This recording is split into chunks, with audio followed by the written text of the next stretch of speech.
what is our deliberate and coordinated approach to improve football in this nation? Because I can tell you, as much as Nigerians are proud to be Super Eagles fans, they're not particularly happy with the state of domestic football in the country.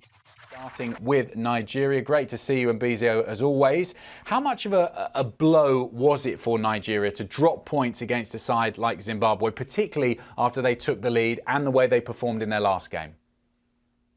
Yeah, absolutely. That'll put a big dent in their spirits and certainly rip the wind out of their sails. I think one expected for them to kick on after their very impressive victory against Rwanda.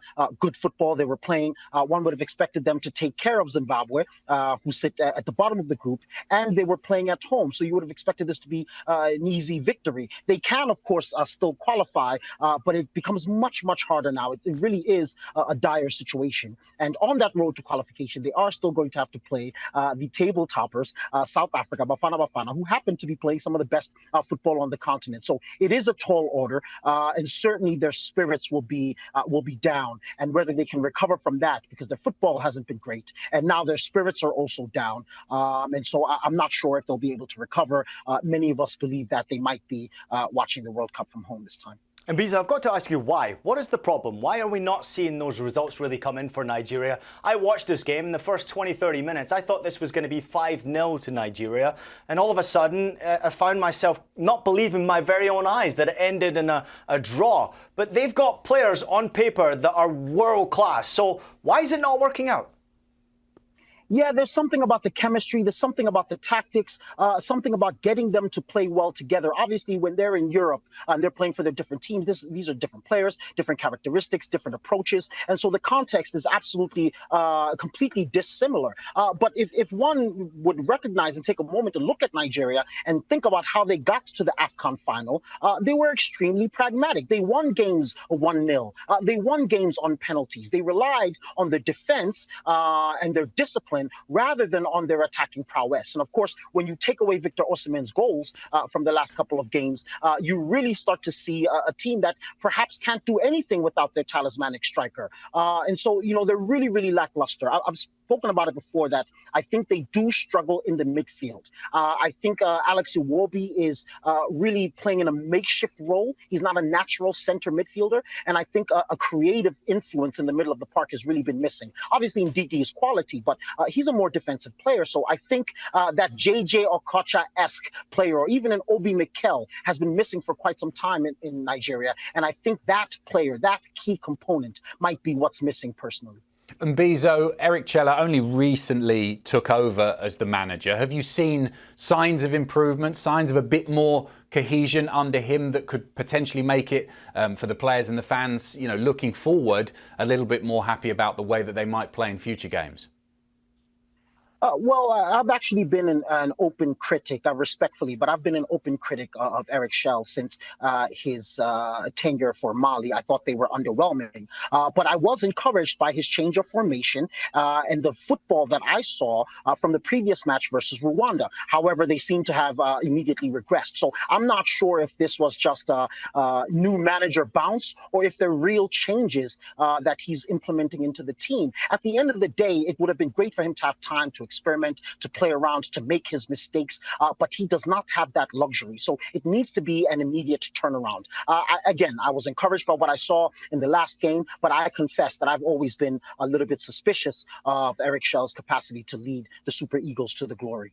All right, let me throw it out at you. Do Nigeria make the World Cup? I know the top spot is currently held by a nation that's very close to your heart. But at the same time, this is Nigeria. This would be a disaster for the Federation. It would be a disaster for all the Nigerians over here in the United States of America wanting to watch their national team. Yeah, look, I want to sit on the fence, but I know you won't let me. So I'm going to say this. If they perform the way they performed today, there's absolutely no chance. They still do have an opportunity. They demonstrated what they can do against Rwanda, so the chance remains. Even if they do qualify, it will definitely be as one of the best placed, second place teams, because there's absolutely no conceivable way that they top the group over Bafana Bafana. Impossible. And how do you think that will be received in Nigeria? This is obviously a hugely football-rich country that has had a great deal of success both domestically and also in these big international competitions. Do you think there will be a huge outcry of football fans in Nigeria if they don't qualify for the World Cup? That's just simply not good enough, just in terms of the size of the country as well, the players that they've developed, the players that they've got in their starting 11 right now, and also the historical appearances of this club at the World Cup. 6 times they've played in the World Cup finals. They should be better than this. I think it will be absolutely devastating to the nation. It will be devastating to the Nigerian football fan.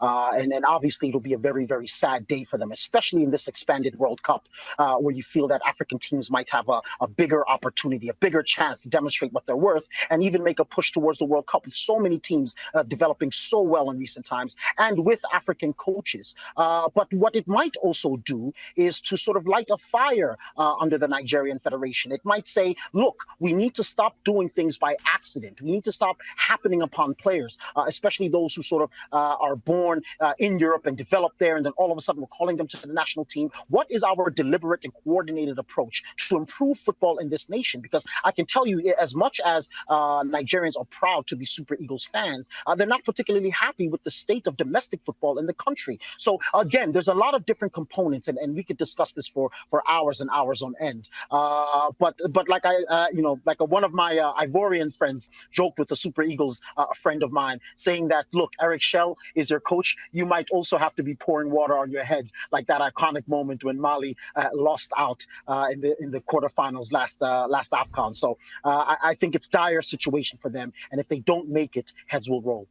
Ooh, powerful stuff, and very passionately said as well. Well done right there. Let's go to Group D. Obviously, Cameroon currently sitting second in the table right now. Under Samuel Eto'o, certainly as president of the federation right now, it seems to me like the results are getting better. They're improving on the pitch as well.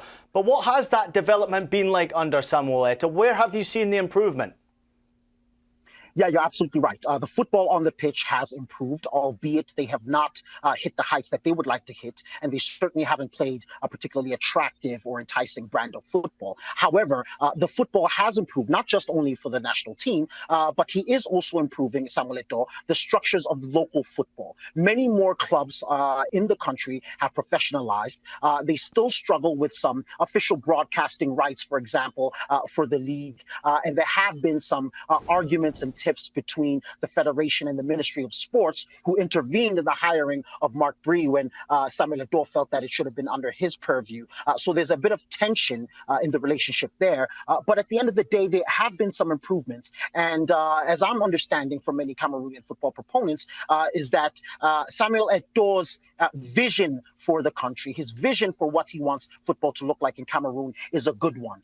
But the practical application of some of his ideas is proving a challenge, although progress is happening.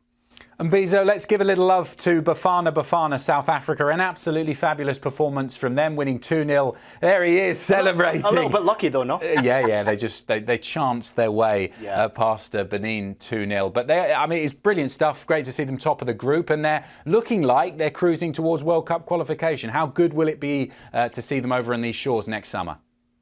Oh, man, I mean, we made it to 2 World Cups, and then we hosted one, which was one of the most iconic World Cups. But we're playing spectacular football. I thought even last AFCON, we deserved to be in the final, more so than Nigeria, although they're going to kill me for that one. So, look, we are one of the best teams on the continent for me right now, at least team football-wise, maybe not individual personnel. So right now, being a Bafana fan is absolute bliss. Where's your vuvuzela, Mbizo? Do you remember those things? I have one here. They were like an aeroplane taking off. They should be banned from the United States of America. I remember seeing a thing like, what's louder than a vuvuzela? It was something like an aeroplane taking off. A train horn. Yeah, a train horn. It was crazy. That's my abiding memory of that. South African. Yeah, exactly. Whistling South African. That was my abiding. That is for sure. That was my abiding memory of that World Cup. Was those damn vuvuzelas. I love seeing his face though. And Mbizo with that smile, knowing Bafana are cruising to a World Cup. Great stuff, buddy. Absolutely. Thanks so much, Mbizo. We'll chat to you soon. Thank you so much, gentlemen. Good evening.